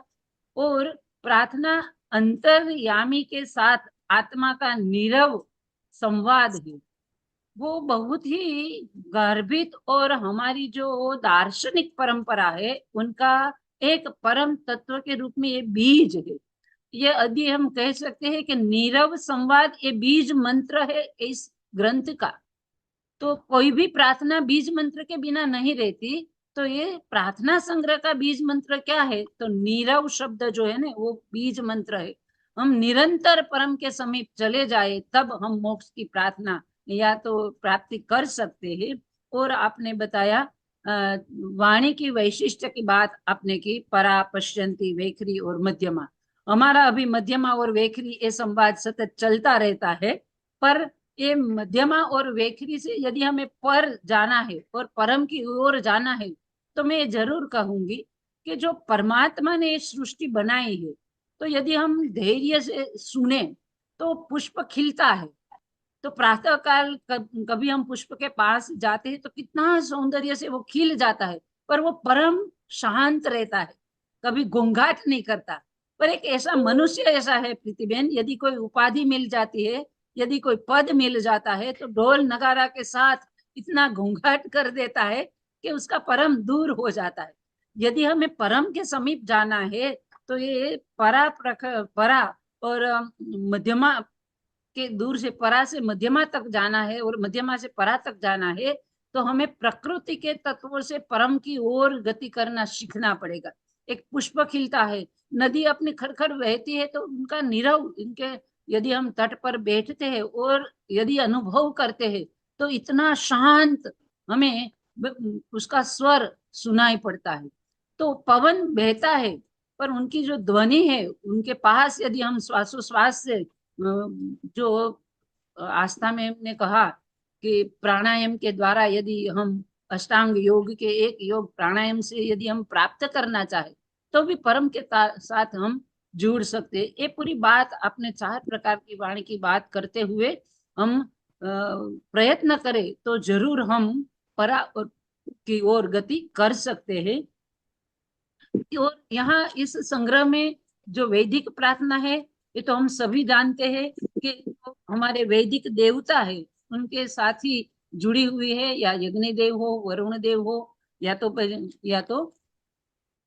अलग अलग देवता के साथ ये सब जुड़ा हुआ है। और संत वाणी की जो परंपरा है, रामकृष्ण परमहंस की आपने बात रखी, भवानी अष्टकम की आपने बात रखी, तो परमहंस की ये प्रार्थना जो है भवानी अष्टकम के रूप में आपने रखा, वो भी सही है। क्योंकि माँ जगदम्बा की स्तुति तो आप भवानी अष्टकम के साथ भी जाओ और हर कोई अष्टकम के साथ जाओगे तो ये पाओगे कि हम कुछ जानते ही नहीं।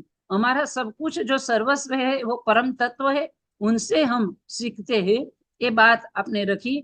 राबिया जी की जो बात करते हुए अंग्रेजी संदर्भ आपने दिया, उन्होंने कहा कि स्वर्ग में प्रवेश करना और मुझे मंजूर नहीं, यदि आप दरवाजा बंद कर दो या तो मैं नर्क की बात कर रहा हूँ तो मुझे धक्का मार दो।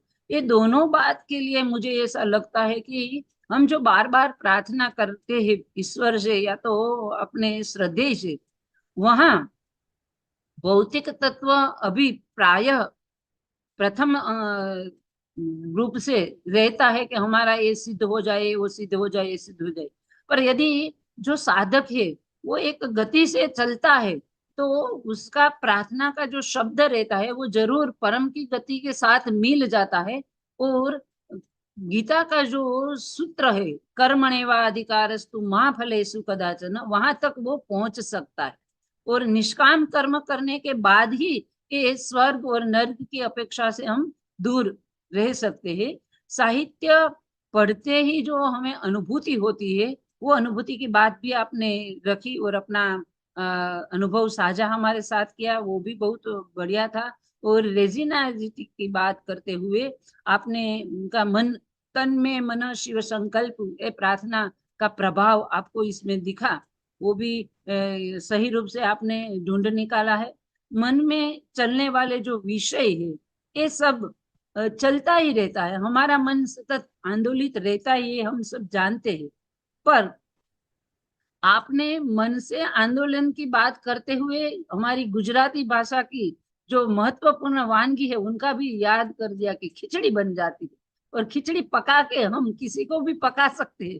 पर आपने हमें पकाया नहीं है, आपने हमें परम समीप जाने के लिए पूरा मार्गदर्शन दिया है। आपका बहुत सुंदर एक कोटेशन रहा था। और बेटी स्पोर्ट्स डे का भी आपने निर्देश किया। उन्होंने कहा कि मेरी जो अपेक्षा है, इच्छा है, वो जो कामना है उनका मैं त्याग करती हूँ और मैं अपना सर्वस्व आपको समर्पित करती हूँ। तो ये तो हमारी गीता की परम यज्ञ भावना की ही बात मुझे यहाँ दिखाई देती है, जो हमारे गीता में यज्ञ भावना रखी है कि इदम न मम इदम इंद्राय इदम वरुणाय इदम कृष्णाय। इस रूप से लेखिका यहाँ गीता की यज्ञ भावना के, आपने गीता का संदर्भ दिया पर मुझे यहाँ विशेष यज्ञ भावना का एक संदर्भ लग रहा है कि मैं सब कुछ आपको समर्पित कर रही हूँ, मुझे कुछ नहीं चाहिए।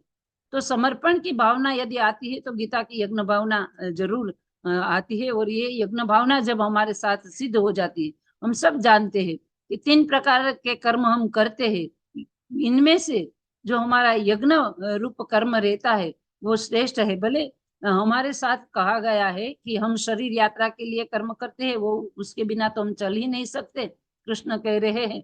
और दूसरा हम यज्ञार्थ कर्म करते हैं और तीसरा हम लोक संग्रह के लिए कर्म करते हैं। पर मैं जरूर कहूंगी कि सब लोग लोक संग्रह के लिए कर्म करने के लिए तैयार नहीं होंगे या तो उनकी क्षमता भी नहीं रहती। पर यज्ञार्थ यज्ञ कर्म करने की क्षमता हर कोई में रहती है। तो ये यज्ञार्थ यज्ञ कर्म यदि हम कर सकते हैं तो वो तन में मन शिव संकल्प हो, या तो हमारा सर्वस्व हम परमात्मा को समर्पित कर सकते हैं, ये स्पष्ट हो सकता है यहाँ ये प्रार्थना के रूप में। और आपने योग चित्त वृत्ति निरोध करते हुए उनकी प्रार्थना में से मेरा अभिमान आपको मैं समर्पित करता हूँ, तो ये तो श्री कृष्ण का पहला ही अर्जुन से एक शर्त थी और अर्जुन ने कह दिया था कि मैं आपसे और कुछ नहीं संवाद कर सकता और कुछ नहीं समझ सकता, क्योंकि मैं आपका कौन हूँ। माम शिष्य में त्वाम प्रपन्न साधि माम। जब हम परमात्मा के शरण में या तो इष्ट के शरण में शिष्यत्व ग्रहण कर लेते हैं तब हमारी चित्त वृत्ति स्थिर होती है, अन्यथा कभी नहीं होती। ये सुर ये प्रार्थना में मुझे दिखाई दिया आपने जो बात रखी। और आपने प्रार्थना के जो शब्द थे, शब्द तो मैंने कहीं सब सीधे सीधी प्रार्थना जो है वो संस्कृत में ही है, तो संस्कृत का प्रभाव एक एक शब्द में प्रतिबिंब हम नहीं ढूंढ सकते। पूरी प्रार्थना ही संस्कृत है तो पूरा ग्रंथ ही संस्कृत में ही है। भले भाषा गुजराती रहते हुए उन पर जो प्रभाव है संस्कृत भाषा का, वो स्वतः स्रोत का संस्कृत भाषा का ही प्रभाव लेखिका के चित्त में, मन में और तन में रहा है। और ये पढ़ते हुए हम भी संस्कृतमय बन जाते हैं और प्रभुमय बन जाते हैं। इतना सामर्थ्य एक कृति में है। ये बात भी आपने स्पष्ट की अपने व्याख्यान से। और प्रकृति अपना स्वरूप जब निरंतर सही रूप से रखती है, तो हम भी यदि मानव होते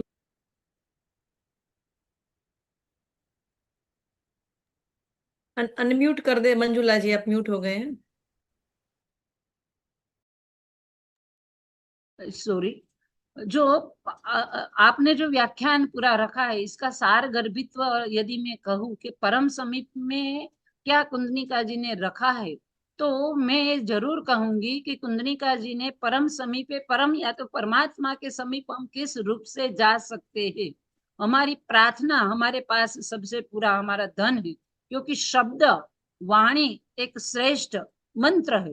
तो मंत्र से हम जा सकते हैं और मंत्र में शब्द ही नित्य है। इसलिए यहाँ प्रार्थना में शब्द अनिवार्य है, क्योंकि शब्द नित्य होते हुए यदि हम जो जिस प्रकार की प्रार्थना परमात्मा से करते हैं, वो नित्य होते हुए सफल होती है। इसलिए हमारी प्रार्थना परम प्रकृति के रूप जैसी होनी चाहिए। और वो प्रार्थना होती है मौन की प्रार्थना। यदि हम मौन स्वरूप हमारी प्रकृति के अंदर अंतस्थ बैठ जाते हैं, और एक बार मेरे अनुभव से बोल रही हूँ कि यदि हम एक बार समाधिस्थ के रूप में बैठ जाते हैं, तो इतनी परम ऊर्जा हमारे आसपास हमें मिलती है कि हम काम, क्रोध, लोभ, मोह, मत्सर से कहीं दूर हो जाते हैं। हमारा कोई शत्रु नहीं रहता। आज भी मैं गर्व से कह सकती हूँ कि किसी के साथ हमें शत्रुवृत्ति लगती ही नहीं है, सभी हमें अपने ही लगते हैं। तो ये परम का एक बिंदु है। यदि हमें प्रयत्न करेंगे तो आस्था जी ने जो बताया है और कुंदनिका जी का जो ध्येय था, वो आज इस मंच से यदि चरितार्थ होगा, तो तब होगा कि हम सब श्रोतागण इस परम समीप जाने के लिए अपने आप को काम, क्रोध, लोभ, मोह, मत्सर, ईर्ष्या, इन षड शत्रु से दूर रखते हुए परमात्मा की ये निरव शांति रूप प्रकृति है, उनके पास जाते हुए प्रकृति का जो स्वरूप है, वो स्वरूप को अपनी ओर आनंदित रूप से स्वीकारते हुए यदि हम बैठेंगे, तो जरूर हम भी परम समीप का अनुभव कर सकते हैं। यही सात्विकता आज का इस मंच के व्याख्यान की रही है। मैं फिर से आस्था जी को साधुवाद देती हूँ, और पूरे मंच का जो आयोजन करने वाली हमारी दो विदुषी है, प्रीति मैम और माधवी मैम, उनको मैं बुरी बुरी धन्यवाद प्रदान करती हूँ। और राजेश जी के कार्य का तो मैं कोई शब्द में प्रशंसा नहीं कर सकती। वो दिन रात लगे रहे हैं माँ संस्कृति और संस्कार की सेवा के लिए। तो उनको मैं हृदय से साधुवाद प्रदान करते हुए आप सभी का मार्ग तन में मनः शिव समर्पित, तन में मनः शिव संकल्प, इस बात से रहते हुए आपका सब जो है विवाहस्तु पंथान बनी रहे, ऐसी अभिलाषा के साथ सबको मेरा नमो नमः। और इस मंच से मुझे यह पद दिया और मुझे अपना विचार प्रस्तुत करने के लिए मौका दिया, फिर से मैं प्रीति मैम, माधवी मैम और राजेश जी का हृदय से धन्यवाद ज्ञापन करती हूँ। और श्रोतागण को पुनः नमस्कार करते हुए सबको प्रणाम करती हूँ। धन्यवाद।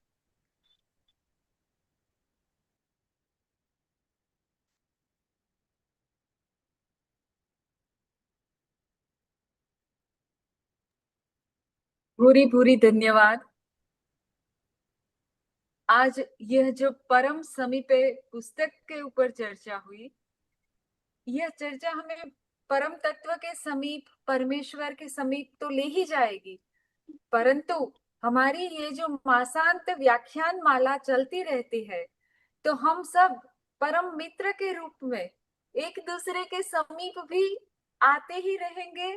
यह आत्मीयता हमारी बनी ही रहेगी, ऐसा मेरा दृढ़ विश्वास है।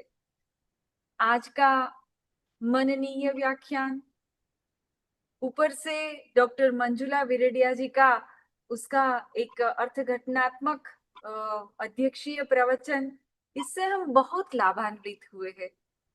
तो समय हुआ है आभार दर्शन का। कृतज्ञता कृतार्थानां भूषणं परमं स्मृतम्।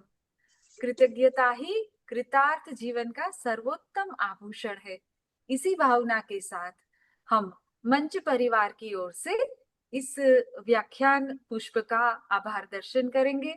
नारी लिखित गुजराती साहित्य पर संस्कृत का प्रभाव, इस विषयक जो हमारी ये व्याख्यान माला है, उसका आज 8वां पुष्प, जो ज्ञान, संवेदना और परंपरा के सुंदर समन्वय की सुगंध लिए हुए था। कुंदनिका कापड़िया लिखित परम समीपे पर संस्कृत का प्रभाव जैसे विशिष्ट विषय पर आज का यह व्याख्यान हम सभी के लिए एक नई दृष्टि लेकर आया। सबसे पहले आज की हमारी तेजस्वी युवा मुख्य वक्त्री डॉक्टर आस्था जयेश भाई मेहता जी, उनको मैं मिली भी हूँ एक आध बार।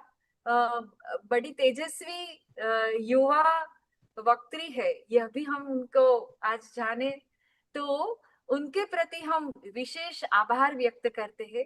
आपने सुग्रथित, संवेदनशीलता से परिपूर्ण और गहन व्याख्यान, वो भी अत्यंत सरल शैली से दिया। सूक्ष्म पक्षों को भी आप अत्यंत प्रभावशाली ढंग से हमारे सामने प्रस्तुत करके हमें लाभान्वित किया। इसके लिए हम आपके ऋणी हैं और सस्नेह आपको हम धन्यवाद अर्पित करते हैं। मैं आज की हमारी अध्यक्षा आदरणीय सन्मित्र डॉक्टर मंजुला वीरेडिया जी का भी अंतःकरण से आभार व्यक्त करती हूँ। आपकी गरिमामयी, प्रेरणामयी उपस्थिति और मार्गदर्शक दृष्टि ने इस कार्यक्रम को विशेष अर्थवत्ता प्रदान की है। हमारे परामर्शदाता डॉक्टर राजेश कुमार मिश्रा जी का भी मैं हार्दिक धन्यवाद करती हूँ, जिनके सतत प्रोत्साहन तथा मार्गदर्शन से यह व्याख्यान माला अविरत और निरंतर आगे बढ़ रही है। इस व्याख्यान माला को निरंतर स्नेह, समर्पण और सुव्यवस्थित संयोजन से आगे बढ़ाने वाली हमारी आत्मीय संयोजिका तथा साहित्य अकादमी नई दिल्ली द्वारा सम्मानित सुविख्यात कवयित्री डॉक्टर प्रीति पुजारा जी का भी मैं विशेष धन्यवाद ज्ञापित करती। हमारे तकनीकी सहयोग के लिए श्री गुरुपद धर जी का भी हार्दिक आभार।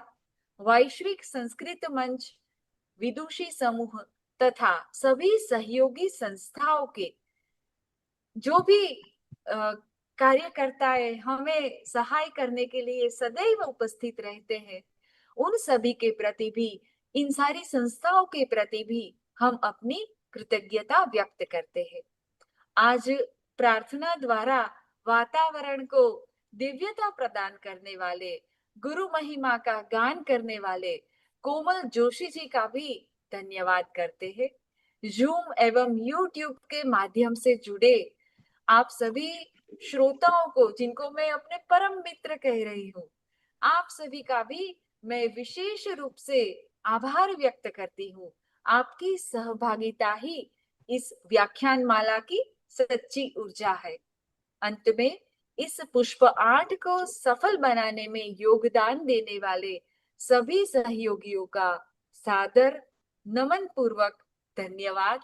इसी आशा के साथ कि आगामी पुष्पों में भी आप सभी का स्नेह और सहभाग हमें ऐसे ही प्राप्त होता रहेगा, मैं अपनी वाणी को विराम देती हूँ और अब शांति पाठ के लिए कोमल जोशी को पुनः विनम्र अनुरोध है।